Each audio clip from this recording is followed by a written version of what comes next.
En el vídeo anterior expusimos la sentencia del caso Asunta y analizamos las personalidades de ambos acusados.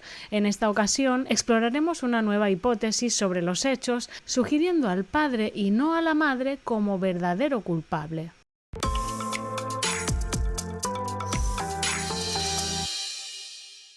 A continuación voy a relataros cómo creo que realmente murió Asunta. Alfonso Basterra aprovechó la noche del 4 de julio cuando Rosario se fue a cenar con su amante. Alfonso fue para la casa de Rosario con una máscara negra y guantes de látex y mientras Asunta dormía intentó asfixiarla. En ese momento apareció Rosario por la puerta. Él se asustó y salió corriendo de la casa. Rosario, como un posible eneatipo 3, no tendría mucha intención de airear la historia, ya que se destaparía que había dejado a su hija sola para irse por ahí de pendoneo, y eso no da buena imagen, por lo que fue a denunciar, pero luego no quiso continuar el procedimiento. Por su parte, Alfonso fracasó en su primer intento. Rosario le diría que no iba a poder descansar después de aquel incidente. Alfonso le aconsejó tomar algo para dormir y que él mismo se lo compraría. Aprovechó así la excusa para agenciarse con varias cajas de lorazepam con el fin de utilizarlas realmente con la niña y que así le resultara más fácil acabar con ella. La primera caja la compró justo el día siguiente del incidente, lo que da pie a pensar que efectivamente quien intentó ahogar a la niña fue él. Antes de la muerte de Asunta hubo 3 intentos de sedación que se quedaron en nada, quizá porque dudó, como buen 6, respecto a la mejor forma de hacerlo para no resultar incriminado. De modo que urdió un plan para que inculparan a su mujer. El día 17 de septiembre fue a la finca con la excusa de cambiar unos absorbeolores. Esto lo sabemos porque se desconectó la alarma ese día. Pero lo que hizo realmente, ya que los mismos los había cambiado la semana antes, el día 13, fue dejar pistas falsas por la casa. Se colocó unos guantes de látex y cortó un trozo de cuerda naranja del ovillo que tenían en casa desde hace años y lo colocó en la papelera del dormitorio y él se quedó con 3 trozos más. Colocó 2 cuchillos en 2 lavabos del piso de arriba, todo esto con los guantes de látex puestos para no dejar huellas. Esto está basado efectivamente en que encontraron 2 cuchillos fuera de su sitio y sin ninguna huella. Pero esto se terminó pasando por alto al no encontrarle explicación. Seguramente dejó más pistas por la casa y el jardín, pero los investigadores no le dieron mucha importancia porque estaban centrados únicamente en el trozo de cuerda. El martes había estado Alfonso en la casa, ¿no? Sí. ¿Haciendo qué? Cambiando los absorbemetales. Solo eso. Me imagino.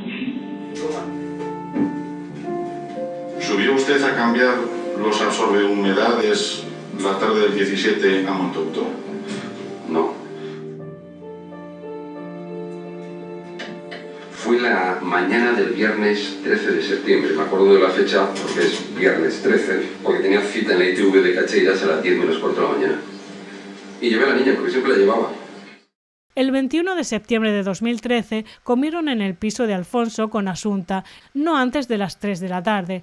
Asunta llegó primero, vio Los Simpson y Rosario llegó en torno a las 14:45. Alfonso introdujo en la comida que comió Asunta más de 27 pastillas de lorazepam, ya que en el torrente sanguíneo de esta se detectó el equivalente a 27 pastillas, pero ya se eliminó parte en la orina y aún quedaba pendiente de ser digerido. Jugaron un rato a las cartas y primero se marchó Asunta, y Rosario se quedó 7 minutos más con Alfonso fumándose un cigarro, ya que no quería fumar delante de la niña. Seguramente Alfonso le preguntaría qué iba a hacer esa tarde y Rosario le diría que en 1 hora más o menos iba a recoger unos bañadores a la finca. Le preguntaría si iba a llevar a Asunta y ella respondería que en principio no.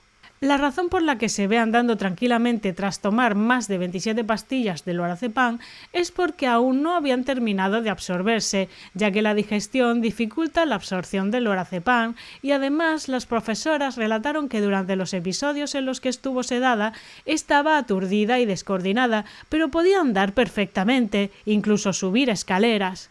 Rosario salió dirección a su casa y seguramente Alfonso esperaría una media hora para salir también y dirigirse a las proximidades del parking donde Rosario guardaba el coche con la intención de asegurarse el momento en el que ésta salía para la finca dejando a Asunta sola. Por su parte, Rosario salió de su casa en torno a las 6 y llegó a la puerta del garaje a las 18:11 y recordó que se había dejado una bolsa en casa, por lo que aparcó en doble fila y subió de nuevo al piso, momento en el que Asunta le pediría acompañarla a Montouto. Llega a la puerta del garaje a las 6:11.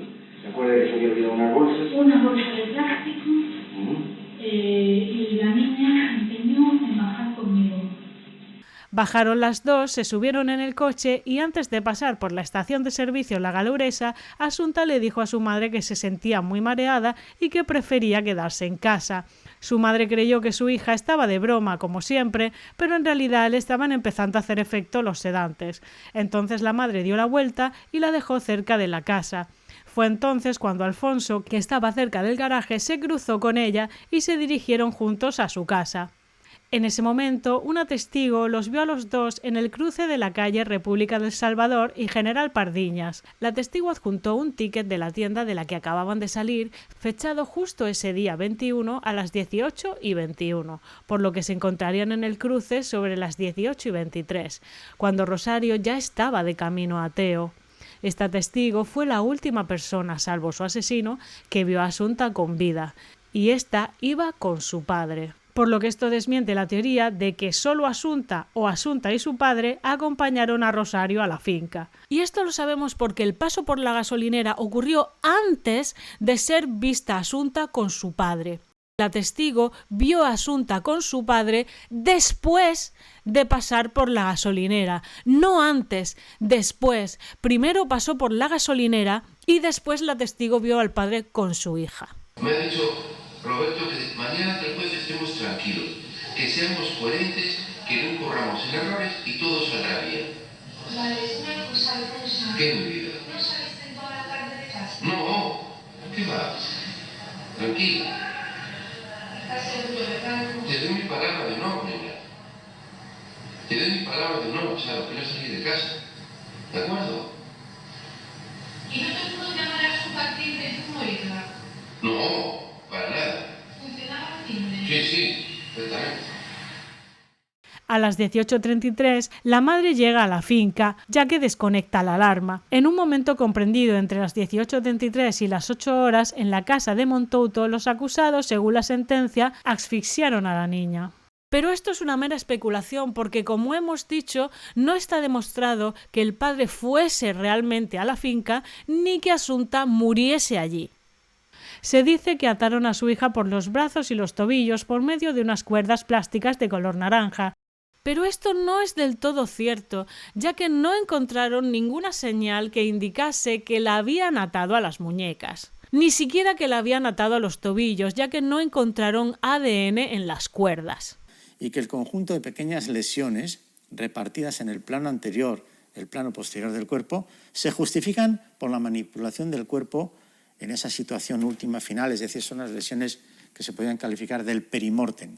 La niña tenía lesiones, pero no está demostrado que fuera por las cuerdas. No tendría ningún sentido, por tanto, que estuvieran ahí, a no ser que tuvieran una finalidad incriminatoria, para que la policía estableciera una vinculación artificial con la cuerda que había en la casa. Y a nosotros nos lleva a pensar que en realidad las cuerdas no sirvieron para atar a la niña. Fueron colocadas convenientemente para apuntar a un falso culpable. ¿Sirvieron las cuerdas para atar a la niña, como recoge la sentencia? Paco tiene su propia teoría. El otro aspecto que a mí me llama poderosísimamente la atención es que se dijo que estaba atada por las muñecas, siendo así que en las muñecas no existe ningún tipo de lesión. Si la hubieran atado, tendría que tener marcas en las manos, en las muñecas. Yo diría que sí, pero que no tenga ningún roce y que en esas cuerdas que están en contacto directo con la piel no hayan aparecido rastros de ADN, a mí me permite pensar, porque lo más probable es que no estuviera. ¿Para qué la atan si la tienen dormida? Bien, hay dos razones. La primera es, en el momento que estás asfixiando a una niña, se van a producir convulsiones. Si no lo tienes atado, es muy complicado.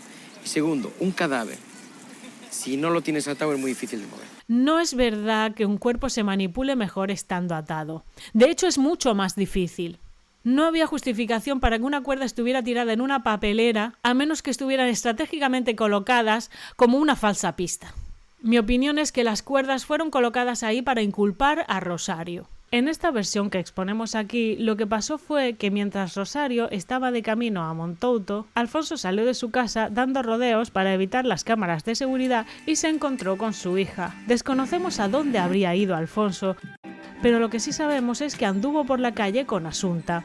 En ese intervalo, desde las 18:23 hasta las 21:44, se desconoce el periplo que desarrolló, pero probablemente se llevó a Asunta en un coche rojo, propiedad de un amigo al que se lo pidió prestado, y la conduciría a un lugar bastante retirado y aislado, en torno a unos 45 kilómetros de allí, más o menos a 1 hora. La asfixió, la metió en el maletero y volvió de regreso a Santiago. Llegaría sobre las 20:30, aparcó cerca de su piso, conectó de nuevo su teléfono, se duchó y esperó. A las 21:40 salió del domicilio y se puso a dar vueltas delante de la cámara del banco. La madre llega a su garaje a las 21:34 y tarda 15 minutos en llegar a su casa. Al comprobar que Asunta no estaba, pensó que habría ido a casa del padre. Colocaría los bañadores que había recogido y llamaría a Alfonso para asegurarse que la niña estaba en su casa.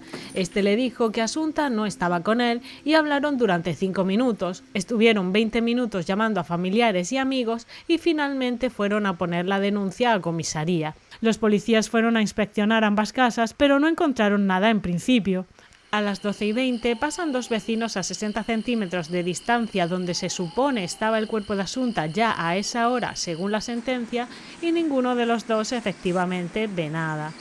La policía permite a Rosario y Alfonso volver a sus domicilios respectivos y Alfonso, beneficiado por la oscuridad de la noche, vuelve a coger el coche con el cuerpo de Asunta en el maletero y se dirige a 4 kilómetros de la finca de Rosario, dejando cuidadosamente el cadáver en la cuneta. A esto que llegan en ese momento los 2 hombres que descubrieron el cuerpo y Alfonso tiene que esconderse pues le han pillado infraganti. Los hombres se vuelven a meter en el coche y se alejan, aprovechando a Alfonso para terminar de colocar los trozos de cuerda que inculparían a su mujer. Al volver los hombres notan que el cadáver había cambiado de posición. Los vecinos vieron un coche rojo aparcado en las inmediaciones con un hombre hablando por teléfono.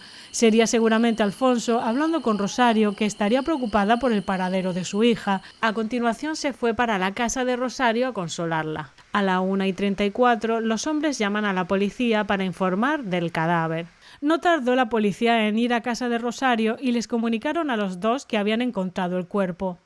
Y lo demás es historia. Mi opinión es que Alfonso es el único culpable, ya que es el único que tenía la capacidad y las razones para hacerlo. Alfonso fue el que retiró en al menos 3 ocasiones entre julio y septiembre un total de 125 comprimidos de Orfidal. Esto lo hizo sin que existiese una necesidad de consumo que lo justificase, utilizando pretextos como que se lo robaron o se los dejó olvidados en una cafetería. Los episodios de sedación en el colegio coinciden con las adquisiciones del fármaco. Rosario recibía esos medicamentos por parte de Alfonso, por eso en la sentencia aluden a que estaban compinchados. Pero sin embargo se desconoce cuántas cajas le dio a Rosario. Si pensamos que cada caja tiene 25 comprimidos y Alfonso compró un total de 125, entonces compró 5 cajas. Pudo ser que le diera a Rosario una caja y él se quedara con las otras 4. Quería hacer daño a su mujer, quien le había sido infiel y no le había dado ninguna oportunidad para recuperarla, sino que le había estado utilizando durante mucho tiempo. Mandarla a la cárcel y hacerle perder a su hija para él era suficiente venganza. Y si además él se mostraba atento y protector durante la acusación que había propiciado contra ella, quizá incluso podría disponer de su fortuna mientras ella estuviera en la cárcel, y así seguir viviendo a su costa. Un plan perfecto. En los medios se centró todo en torno a que ella era la organizadora y manipuladora y él el gregario, el colaborador. Pero esto evidentemente no fue así. Rosario no estaba bien, sufría una enfermedad neurológica diagnosticada. Su estado de salud mental estaba muy deteriorado, tomaba pastillas para la ansiedad y para el estrés, y varios psiquiatras observaron que podía sufrir cierta confusión. No hasta el punto de cometer un crimen y no acordarse, pero sí que le podían bailar las fechas, las horas o los lugares donde había estado. Por eso no es descabellado pensar que en sus declaraciones no es que estuviera intentando ocultar lo que había hecho, sino que simplemente no conseguía componer la cronología exacta y variaba su declaración. ¿Quién de los dos crees que estaría más capacitado para cometer un asesinato? una persona inestable y frágil como Rosario o un hombre calmado y frío como Alfonso. Una madre abatida, emocional, nerviosa, sin rasgos psicopáticos aparentes, sin motivo para matar a su hija, sin pruebas sólidas que la incriminen, fue condenada a prisión solo por meras especulaciones. Los episodios únicamente ocurrieron cuando la hija estaba con el padre, por lo que es más probable que se los diera él, no la madre. ¿Quién compraba las pastillas? Alfonso. ¿Con quién estaba la niña en los episodios de sedación en el colegio? Con Alfonso. El cadáver se deja en un sitio visible y fácil de encontrar. De hecho, así pasó, que fue encontrado al momento. Ese día ningún repetidor localizó el posicionamiento de Alfonso, lo que hace pensar que intentó intencionalmente evitar su localización. No obstante, no hay pruebas lo suficientemente sólidas para acusarlos de asesinato a ninguno de los dos. Lo único que para mí está demostrado es la intención por parte de Alfonso de sedar a la niña y la falta de preocupación cuando las profesoras le ponían al corriente de su estado de salud, por lo que esa irresponsabilidad podría ser la única punible que quedaría demostrada. Todo lo demás fueron meras conjeturas.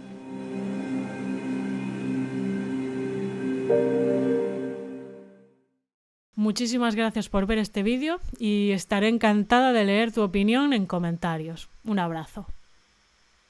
¿Mató usted a su hija? No maté a mi hija, no maté a mi hija.